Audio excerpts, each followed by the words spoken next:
biographies of our illustrious panel members so that we can really get straight into the meat of this and focus on exactly that, gendered production, and the complexities that sort of the globalized labor market and flows of labor and products imply if we're thinking about a governance structure that is dedicated to improving the terms and conditions of employment.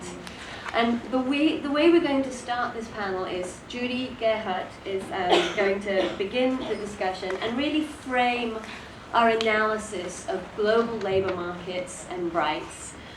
After Judy, Kalpona Agde is going to talk very specifically to the challenges of protecting the terms and conditions of employment in particular globalized labor markets, and she's going to draw very much on her work at the Worker Solidarity Center in Bangladesh, followed by Rosa Patanelli, who will talk to us about the importance of organized labor and organizing and the critical role that unions play in protecting the terms and conditions of employment in globalized labor markets.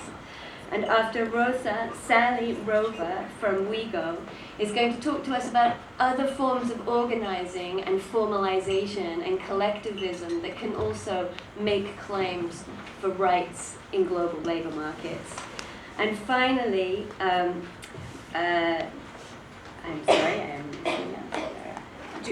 Anita Husband, is going to talk to us about policy and supply chain sustainability, and very specifically bring to our attention the role of the Global Compact. Thank you. So please, start, Judy. Thank you, Sarah. I appreciate it. So Amartya Sen in his seminal book, Development as Freedom, talks a lot about the ends and means of human development. And he makes the emphasis that expanding human capabilities, and I would argue human rights, requires the focus to be on humans as the ends of development. Human development, that needs to be about the people, not people as the means to development. This is critical. But when he gets to his women's rights chapter, even he begins to verge on talking about women as the means to development. That's really critical to what we're talking about here today. It's a slippery slope. We are all, I think we have a good number of wonderful academics here supporting us, but everybody's involved in policy debates, and the activists among us, we are practically minded. We want to move resources. We want to change things on the ground, and sometimes we need to argue practically. But that's a slippery slope, because when we start arguing practically, we sometimes fall into women as a means to development. And so I want to just put a pin in that and really make sure we stick with how do we keep women as the end goal. So for us, I think what I've been seeing here today and in other women's rights debates I've had internationally, I think the overall debate is going in the right direction internationally, but on the ground, it's not really changing. And we need to translate that, and I take Yasmin's point in the beginning that we need to translate from the international to the local. I want to focus us on the export apparel industry so that we can be concrete in our conversation. I think a lot of the lessons in the globalized apparel industry are transferable into many other sectors, into export agriculture, and many other aspects of the development engines that people are putting forward. Countries around the world have used the apparel industry to industrialize, and in the process they have employed millions and millions of women, and women have entered the formal sector employment market in a way that they haven't. It's been a tremendous surge in the past 20, actually in many regions, 50 years. And the question is are those jobs enabling women to have a better status in society? I think there's a question mark there, and we have to look at it in a really hard-nosed way. And Kalpona will talk about the specifics, but I'm just going to give you a couple broad frames, and I will also give you sort of the broad frame on Bangladesh, because Bangladesh is the second largest apparel exporting country in the world. They have 5,000 factories and 4 million workers, and 85% of those workers are women. They're not unique. There are many other countries that have developed. They're just the largest of this kind with such a high percentage of women. The Bangladeshi government is proud of having created all these jobs for women, and they see the benefits to that. But when we think about it, are we seeing a real fundamental change in their status is the question. I think we can all argue that having a formal sector employment and having a paycheck does give women a different status. It does give them some income, or at least I'll say, even if they don't get to keep their income, it gives the family the realization that they're reliant on that woman's income. Okay, if that's changed their status, and in some countries they are actually getting to keep some of their income and they're more independent, and you see certain changes in society. In Mexico, 25 years after the export processing zone started, you started to see an increase in single mother-headed households. Is that good or bad? Well, it's probably good. If the man was abusive, they could now live independently with their children, but of course it's not great because we know what it means to struggle with the double workday and having to have being a single mother-headed household. It's not improvement. The specific examples I want to get, and I don't want to give short shrift to the positives of what we can do with women's formal sector employment, but I am going to talk about the problems we still have today so that we can get to how do we get to the solutions. How do we actually seize women's employment as a means to really, really changing their status in society at a fundamental level. So the problems I would highlight as to why the apparel industry is not fundamentally changing the status of women is the continuation of sexual harassment and violence at work. So gender-based violence at work continues in many of these countries. The International Labor Organization runs a monitoring program called Better Work, and they do this in several different countries. And the statistics they report from the factories they monitor show us that the violence against women and sexual harassment is continuing. In Indonesia, they report more than 80% of the factories have sexual harassment cases. In Jordan and Haiti, it's over a third. And if you listen to Kalpona, sometimes those statistics are low because the women aren't speaking out. There's wage stagnation. Our colleagues at the Worker Rights Consortium published a study 2 years ago showing wage stagnation in some of the major countries. Not only is there wage stagnation in some of the countries, there's actually a reversal of real wages, where they're declining. And what happens when women speak out? What happens when, or let's say, what happens when women-dominated industries speak out? We see a backlash. So Cambodia, early in January of last year, they had wage protests. They had wage protests that resulted in the death of 5 protesters when they marched. Kalpona herself has the most incredible stories of bravery, wage protests that had her in jail for a month, and her colleagues as well.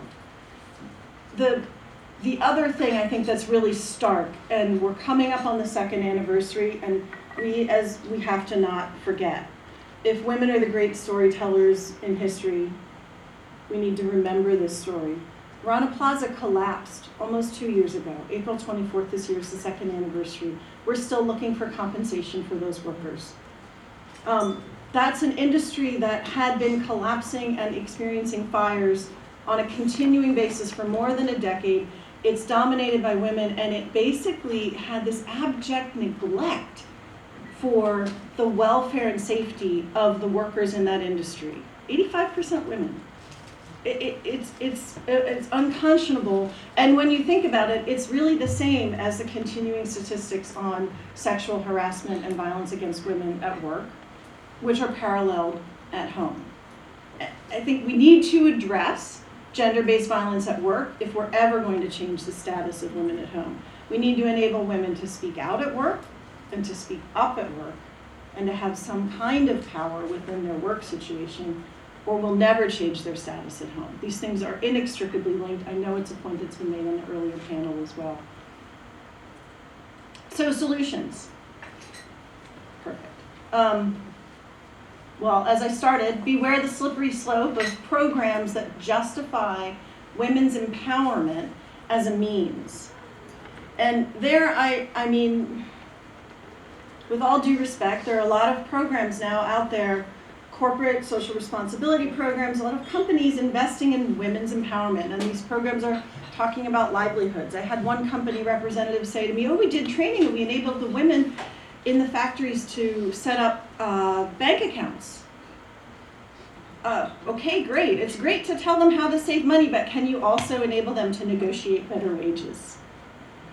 And that's not really, it wasn't even on their radar. They had all sorts of metrics for measuring their impact, but no, nothing in their curriculum or their metrics for impact were about negotiating and actually having a voice to push for something better for themselves. The second set of solutions is really, how do we put the change in their hands? I think the women's movement is still struggling with this class divide. No offense. I know even some people who are working from top down, and to be honest, the human rights movement has to be aware of it too. We're all so focused on how do we change the laws, how do we create the tools, we sometimes lose the connection to actually enabling the women on the ground to use those laws and tools that we set up. So how do we put the change in their hands? And the corporate social responsibility, I know one of the themes you wanted to talk about was monitoring and norms and standards. In workplaces around the world, codes of conduct have sprung up like daisies in spring. Corporate social responsibility is a top-down mechanism. It's conceptualized based on ILO conventions. It's got human rights all over it. But the concept is bring monitors, auditors, professionals in from the outside to come in, look at the factory, talk to the workers, and make a conclusion. And that conclusion is confidential, and it's not binding on the company, and it doesn't really involve the worker. And I don't care how much they say, oh, we interviewed workers and how many workers you interviewed. That's not a fundamental involving of the workers. And as Kalpona will say, they're often coached and intimidated beforehand. So this flawed model of top-down approach to how do we enable workers to claim their rights, and the codes will include no sexual harassment and things like that, all that we need, but it doesn't really have the effect because it doesn't put it in the hands of those women who are most directly affected. We need very different models of corporate social responsibility, and I'll come to my last solution area. We need to give women, and I mean women workers, the means to speak out. That means internationally we do need to continue pushing for those instruments. My organization, the International Labor Rights Forum, and many of the global unions were pushing for an ILO convention on gender-based violence at work. And there are lots of debates, there are too many ILO conventions. At the same time, if we can get this ILO convention, it's a very specific tool and mechanism, and it's going to enable and push a much bigger discussion and a much bigger set of actions around these issues. And then the other one, and I cede to Kalpona, are programs like the one that Kalpona runs that's actually reaching out to women on the ground, enabling them to then use the tools that are at their disposal and access remedies for the violations they experience in the workplace. Thank you very much.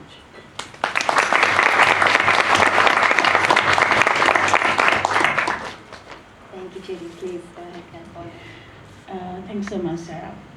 It's really be honored to be in here today, in this morning. I'm a country, where I'm from a country where the women started working in the formal sector maybe 2 decades back, But working in the informal sector, we really have an amazing history. It's a long history. So now we have formal sectors like garment, which is the biggest industry we have, where 4 million workers are working, and majority, which is 85%, are female workers or women workers. We have these jobs with so many limitations, or I should say that we have these jobs without dignity. We work long shifting hours. We do have unsafe workplace. We do not have friendly work environment for women workers. We make poverty wages, and we don't have union voice at workplace. So with these, all these limitation with these we have these jobs. Apart from garment, we have other industries like frozen food, like shrimp industry, where we have a number of women workers who are working, but the condition is same. A little better condition you can see in the industry like bank, or what do we call like white collar jobs, like communication workers. But you're gonna find a pretty similar situation of these women's, like garment, shrimp, and the white collar employee, which is gender-based violence. It is same in everywhere.